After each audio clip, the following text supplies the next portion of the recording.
Welcome you all in my YouTube channel the lawyers creed. मैं हूं स्वाति और आज हम करने जा रहे हैं एक बहुत ही इंटरेस्टिंग टॉपिक जो कि है डिफेमेशन।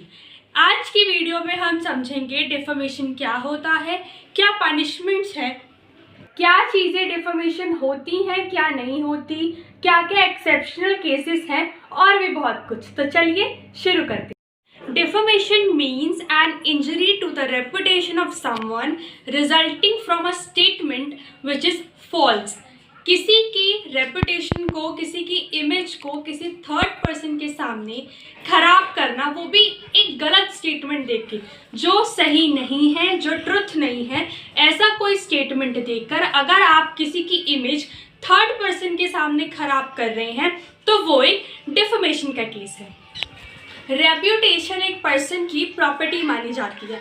जिस प्रकार अगर आप किसी की प्रॉपर्टी को डैमेज करते हैं तो उसके लिए आपको कंपनसेट करना पड़ता है, उसी तरह अगर आप किसी पर्सन के रेप्यूटेशन को डिफेम कर रहे हैं तो उसके लिए भी आपको कंपनसेट करना होगा। जैसा कि ये वर्ड लिखा है डिफेमेशन, डिफेम करना यानी किसी की रेप्यूटेशन को खराब करना। ये हम टॉट में पढ़ते हैं और ये हम आईपीसी में भी पढ़ते हैं। तो यहाँ पर section 499 of IPC defines what is defamation and section 500 of IPC state कि उसके पनिशमेंट्स क्या होती हैं। डिफेमेशन किसी को डिफेम करना और वो प्रूफ हो जाता है तो आपको 2 साल का सिंपल इम्प्रिजनमेंट प्लस फाइन या दोनों हो सकते हैं। अब हम समझते हैं एसेंशियल ऑफ डिफेमेशन।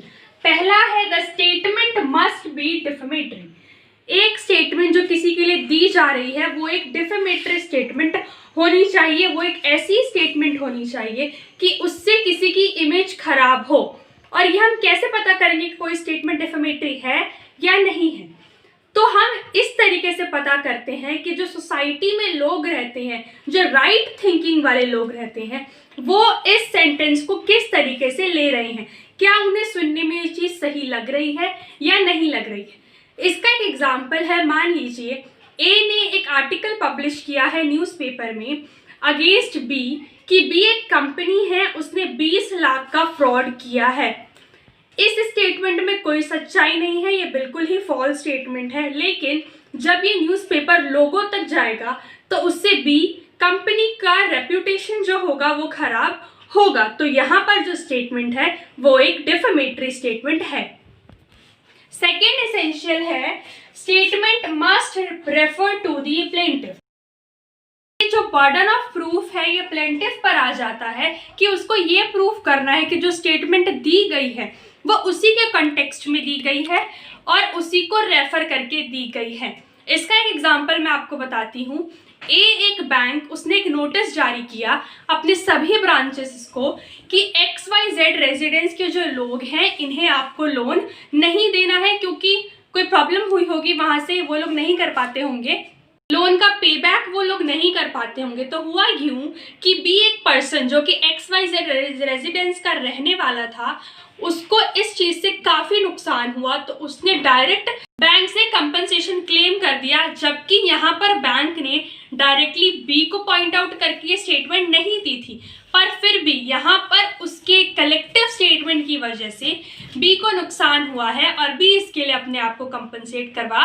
अगला एसेंशियल कंडीशन है the statement must be published. अगर एग्जाम्पल लिया जाए तो मान लीजिए मैंने एक लेटर लिखा है एक आदमी को और उसमें मैंने काफ़ी सारी डिफेमेटरी स्टेटमेंट लिखी है और उस पर्सन को दी, लेकिन पहुंच किसी और तक गई और उसने पढ़ लिया, तो यहाँ पर डिफेमेशन पूरा हो गया। यहाँ पर जिसको मैं लेटर भेज रही थी वो क्लेम कर सकता है।